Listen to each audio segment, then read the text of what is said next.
नमस्कार, मैं हूं आपके साथ कनिका अरोड़ा और आप देख रहे हैं एफएम न्यूज। तो बुलेटिन में रुक करेंगे उत्तर प्रदेश की खबरों का। ज्ञानवापी मामले में 4 जुलाई को अगली सुनवाई होनी है। वाराणसी जिला कोर्ट में अगली सुनवाई की जाएगी। मुस्लिम पक्ष की दलीलें नहीं हुई है पूरी, तो फिलहाल ज्ञानवापी मामले पर अगली सुनवाई अब होगी। वाराणसी जिला कोर्ट में अगली सुनवाई होनी है।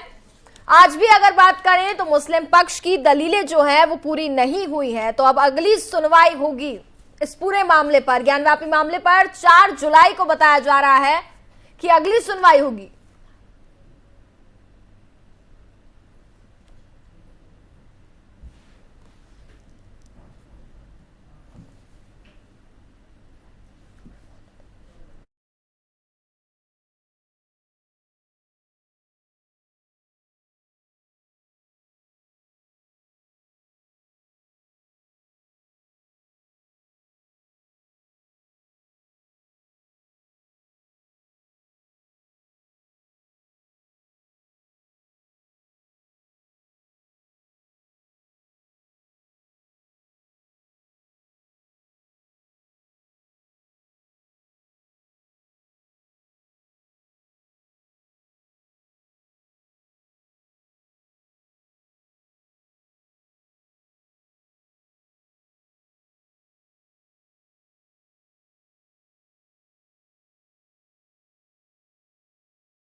खबर आप तक पहुंचा रहे हैं। इस पूरे मामले पर अब बात करें तो 4 जुलाई को अगली सुनवाई होगी। आज भी सुनवाई जो है उसमें यही फैसला लिया गया वाराणसी जिला कोर्ट में। अब अगली सुनवाई होगी 4 जुलाई को।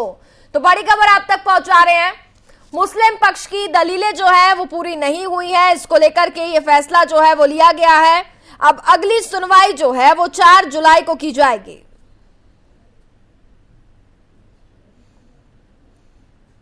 आज 2 घंटे बहस होने के बाद बताया जा रहा है कि अब अगली सुनवाई जो है वो 4 जुलाई को की जाएगी।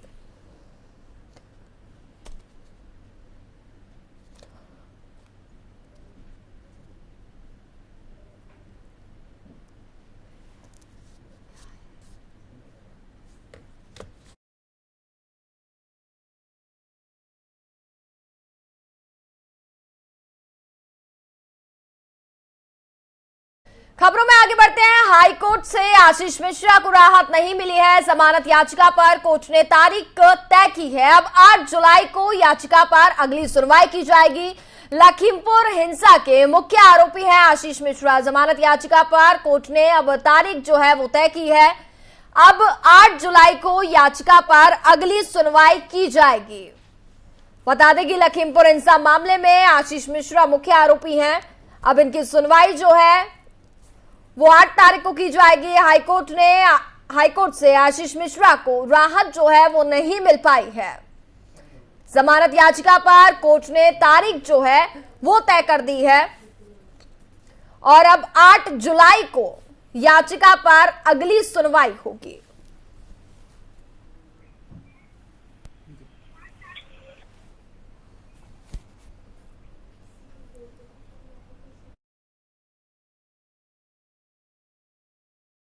खबर पर हमारे साथ ज्यादा बातचीत करेंगे हमारे संवाददाता नितिन। इस पूरे मामले पर अगर बात करें, आशीष मिश्रा की जमानत पर भी उनको फिलहाल राहत नहीं मिल पाई है और अब अगली तारीख जो है वो तय कर दी गई है। 8 जुलाई को याचिका पर सुनवाई होगी।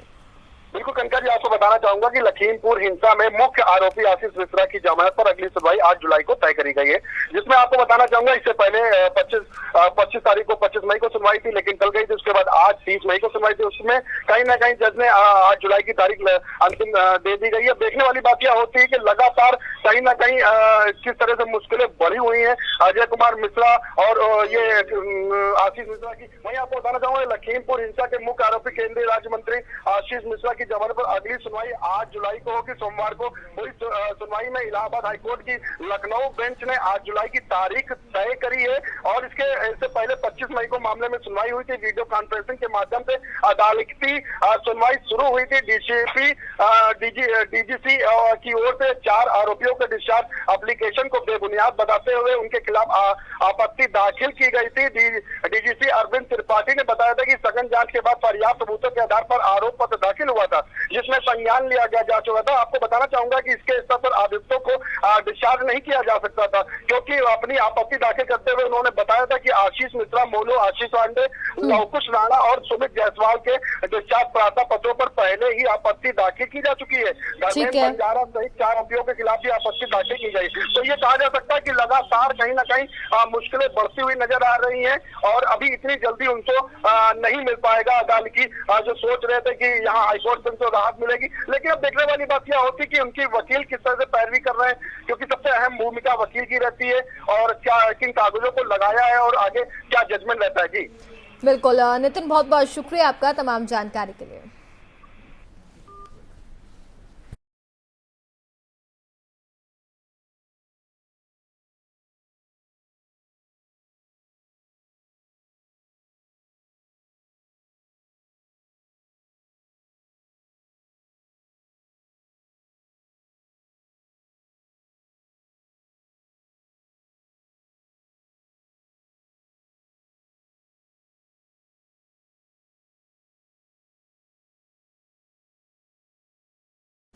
उत्तर प्रदेश विधानमंडल के बजट सत्र में सोमवार को भी विधानसभा और विधान परिषद में कार्रवाई जारी रही। कार्यवाही के 7वें दिन सोमवार को विधानसभा में बजट पर चर्चा के दौरान नेता प्रतिपक्ष अखिलेश यादव ने योगी आदित्यनाथ सरकार को घेरते हुए सरकार को धोखा देने वाली बात भी बताया। अखिलेश यादव ने कहा कि प्रदेश सरकार का ये बजट तो बजट किसानों को धोखा देने वाला बजट है, ये बजट नहीं बंटवारा है, और कई और आरोप हैं जो अखिलेश यादव ने उन पर लगाए हैं। क्योंकि समाजवाद हमें कभी कभी बताते हैं कि समाजवाद ये है, समाजवाद वो है। हालांकि हमारे नेता सदन तो जानते हैं समाजवाद के बारे में, और लोग नहीं जानते। इसलिए उन्होंने अपने लिए एक किताब बनवाई और छपवाई और उसमें फ्रंट पे लिखा the rise of socialist, saffron socialist. तो क्या गलत है? अगर हम सोशलिस्ट हैं तो क्या गलत है?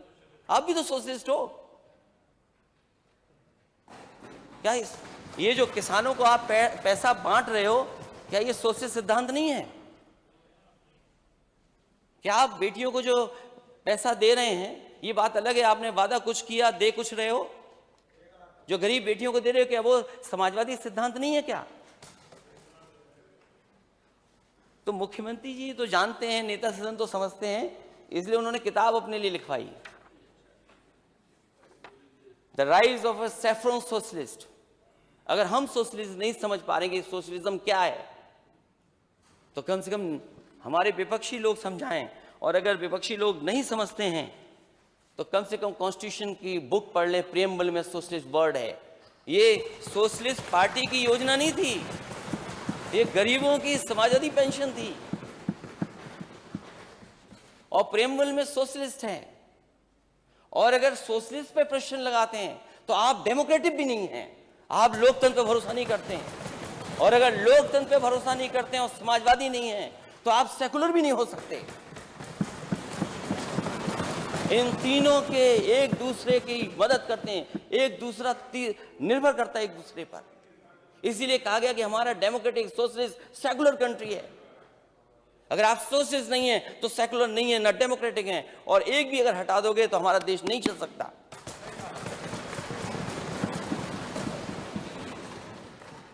अध्यक्ष महोदय, कभी कभी शब्दों में इधर उधर बातें हो जाती हैं। एक और किताब लिखी है द मोंक है। आप लोकतंत्र पे भरोसा नहीं करते हैं, और अगर लोकतंत्र पे भरोसा नहीं करते हैं और समाजवादी नहीं है, तो आप सेकुलर भी नहीं हो सकते। इन तीनों के एक दूसरे की मदद करते हैं, एक दूसरा निर्भर करता है एक दूसरे पर। इसीलिए कहा गया कि हमारा डेमोक्रेटिक सोशलिस्ट सेकुलर कंट्री है। अगर आप सोशलिस्ट नहीं है तो सेकुलर नहीं है, ना डेमोक्रेटिक है, और एक भी अगर हटा दोगे तो हमारा देश नहीं चल सकता।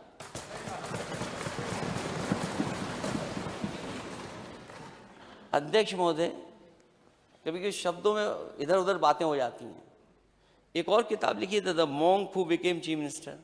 हम तो आपको योगी समझ रहे थे, मॉन्क कौन लिख दिया आपको? अब ये भी डिफरेंस आप ही बता सकते हो, हम तो नहीं जानते इस बात के बारे में। नहीं, मैं नहीं जानता हूं डिफरेंस। जो बजट स्पीच है आपकी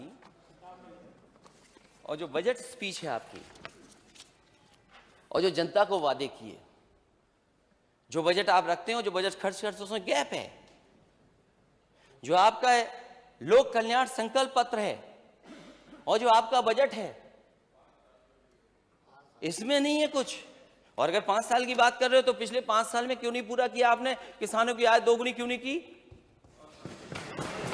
अगर ये 5 साल के लिए है, अगर ये 5 साल का है, तो आपने अपना संकल्प पत्र नहीं पढ़ा होगा, जिसमें 2022 में आपने खुद लिखा है कि किसानों की आय दोगुनी हो जाएगी। हम जानना चाहते हैं कि अगर ये बात है तो बताएं हमें कि अगर ये दूरियां हैं इनमें, तो आपके पहले संकल्प पत्र में क्या लिखा था आपने? आपने कहा 70 लाख लोगों को नौकरी रोजगार दे देंगे आप। वो सूची कहां है? और आपने कहा कि हम किसानों की आय दोगुनी कर देंगे। वो कहां है आय दोगुनी? तो इसीलिए मैंने कहा कि इन्वेस्टमेंट मीट में जो आपने कहा कि इतने बड़े पैमाने पे एमओयू है, लेकिन आप अपनी स्पीच में खुद लिख रहे हैं कि 3 लाख करोड़ रुपए के निवेश प्रस्तावों का विभिन्न चरणों में काम चल रहा है। अब ये चरण कौन से, ये बता दें हमें, किस किस चरण में चल रहा है? इसका जमीन पे नहीं चल रहा कुछ भी।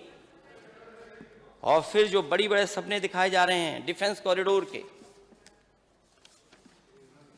डिफेंस कॉरिडोर का जो बड़ा सपना दिखाया जा रहा है, शायद यूपीएससी ने 2021 की सिविल सर्विसेज एग्जाम का सोमवार को रिजल्ट जारी किया गया। इसमें प्रदेश के बिजनौर की श्रुति शर्मा ने टॉप किया है। उत्तर प्रदेश के अन्य मेधावी भी सफल रहे हैं। देश भर से 285 अभ्यर्थियों इस परीक्षा में सफल रहे हैं। पीएम मोदी ने यूपीएससी सिविल सेवा परीक्षा 2021 में सफल अभ्यर्थियों को बधाई दी है। उन्होंने ट्वीट कर कहा कि इन युवाओं को मेरी शुभकामनाएं जो ऐसे महत्वपूर्ण समय में अपने प्रशासनिक करियर की शुरुआत कर रहे हैं।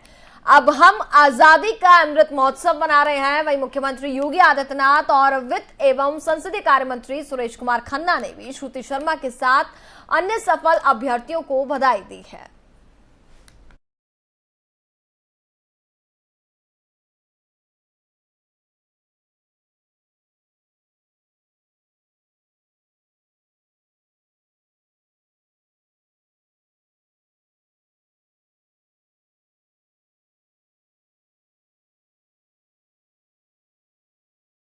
यूपीएससी टॉपर्स में पहला स्थान जो है वो श्रुति शर्मा का रहा है। दूसरा स्थान अंकिता अग्रवाल को मिला है। यूपीएससी टॉपर्स की लिस्ट ये आपको बता रहे हैं। तीसरे स्थान पर गामिनी सिंगला का नाम इसमें आया है। वहीं चौथे स्थान पर ऐश्वर्या वर्मा ने। पांचवें स्थान पर बात करें तो उत्कर्ष द्विवेदी यूपीएससी टॉपर्स में आए हैं। तो इन यूपीएससी टॉपर्स की लिस्ट आपको बता रहे हैं। छठे स्थान पर यश चौधरी का नाम इसमें शामिल है और 7वें स्थान पर स्मैक एस जैन का नाम इसमें बताया जा रहा है। 8वें स्थान पर इशिता राठी का नाम यूपीएससी टॉपर्स की लिस्ट में सामने आया है। 9वें स्थान पर प्रीतम कुमार का नाम इसमें सामने आया। 10वें स्थान पर हरकीरत सिंह रंधावा का नाम इसमें शामिल है।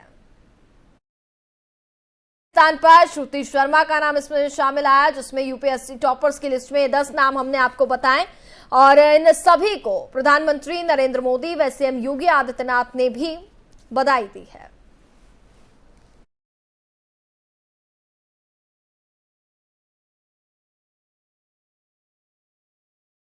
यूपी सरकार ने 2018-19 में प्रदेश के सरकारी प्राइमरी स्कूलों में कई हजार सहायक शिक्षा भर्ती के लिए विज्ञापन निकाला। आपको बता दें कि प्रदेश सरकार ने इस भर्ती प्रक्रिया को पूरा कर लिया, लेकिन आरक्षित वर्ग के अभ्यर्थियों की तरफ से इसको लेकर के आपत्ति दर्ज भी कराई गई। दरअसल उत्तर प्रदेश के सरकारी प्राइमरी स्कूलों में सहायक शिक्षक भर्ती पर एक विशेष वर्ग के अभ्यर्थी के लिए मुश्किल का सबब बन गया। इन्होंने भर्ती प्रक्रिया में शामिल होने के लिए आवेदन किया, परीक्षा देकर इसमें सफलता भी हासिल की, लेकिन अब नौकरी के लिए इन्हें संघर्ष करना पड़ रहा है। तो इसको लेकर के विरोध जो है वो जारी है। प्रदर्शन आप इस वक्त देख सकते हैं अपनी टीवी स्क्रीन पर। लोगों में काफी ज्यादा गुस्सा भी देखने को मिल रहा है। वहीं पुलिस ने जो प्रदर्शन कर रहे थे उन पर बताया जा रहा है कि बल प्रयोग भी किया गया। प्राइमरी स्कूलों से सहायक शिक्षक की भर्ती को लेकर के ये पूरा मामला है और लोग काफी ज्यादा आक्रोशित भी नजर आ रहे हैं।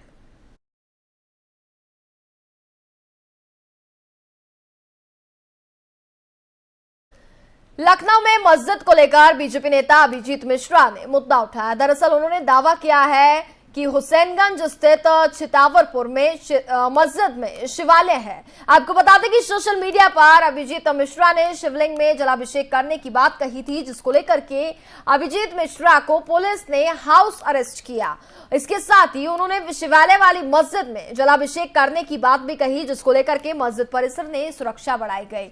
इसके साथ ही साथ मस्जिद के बाहर पुलिस बल भी तैनात किया गया।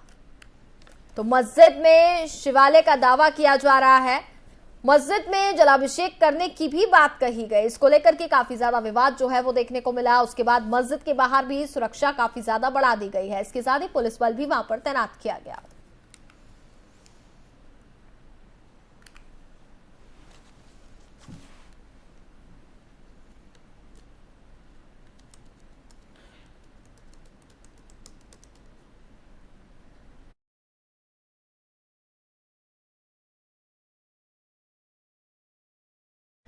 बदायूं में डोडा माफिया और गैंगस्टर नजमुल की संपत्ति पर सोमवार को प्रशासन का बुलडोजर गरज किया। अफसरों के मुताबिक नजमुल ने विनियमित क्षेत्र द्वारा नक्शा पास कराया था, जबकि नक्शे के विपरीत निर्माण किया गया, इसलिए ये कार्रवाई हो रही है। सुरक्षा के लिहाज से यहां भारी संख्या में पुलिस बल भी तैनात है। इस कार्रवाई के बाद बिना नक्शे के भवन बनाने वालों में हड़कंप मचा हुआ। तो जिला प्रशासन ने अवैध संपत्ति पर बुलडोजर चलाया है। शहर के घंटा घर पर बनाया गया था 1.60 करोड़ की कीमत का बाजार, तो इसको लेकर के बुलडोजर चलाया गया। डोडा माफिया भी बताया जा रहा है शातिर।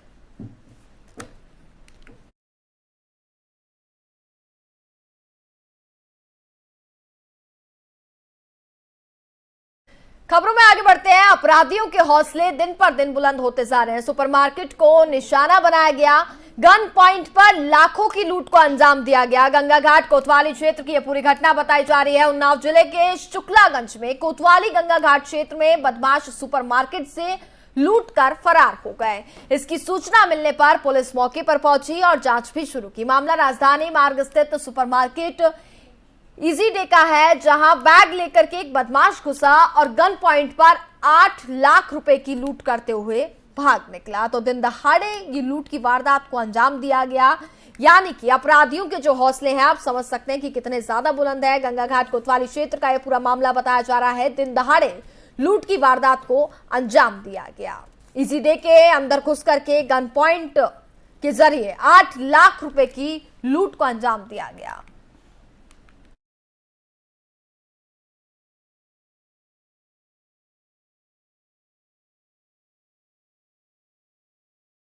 खबरों में आगे बढ़ते हैं। संदिग्ध परिस्थिति में विवाहिता महिला की मौत का मामला सामने आया है। जो आपको बता दें कि फांसी के फंदे से महिला का शव लटका हुआ मिला। महिला की मौत के बाद से इलाके में काफी ज्यादा हड़कंप भी मच गया है। सूचना मिलते ही घटनास्थल पर पुलिस वहां पहुंची और इस पूरे मामले पर जांच पड़ताल भी की जा रही है। मायके वालों ने ससुराल वालों पर हत्या का आरोप लगाया है। कोना थाना क्षेत्र के कल्याणपुर गांव की पूरी घटना बताई जा रही है।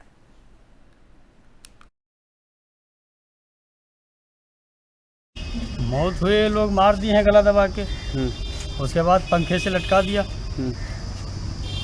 और मर गई। उसको लोग पहले बहुत प्रताड़ित करते थे, मारते थे, डांटते थे। किस लिए प्रताड़ित कर रहे थे? दहेज के लिए प्रताड़ित कर रहे थे कि दहेज नहीं दिया, गाड़ी नहीं दिया, अंगूठी नहीं दिया, चैन नहीं दिया, फलाना धिमाका है।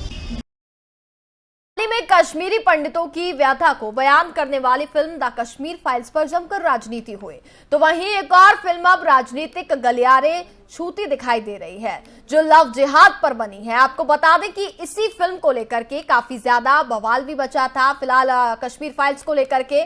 उसके बाद इस फिल्म को देखने के लिए बीजेपी, जो लव जिहाद से बनी हुई ये फिल्म है, इसी को फिल्म को देखने के लिए बीजेपी के विधायक जब सिनेमा हॉल में पहुंचे तो उन्होंने कहा कि हिंदू बेटियों को लव जिहाद से जागरूक करने के लिए ये फिल्म देखना बेहद जरूरी है, इसलिए सिनेमा हॉल में बेटियों को भी इनवाइट किया गया।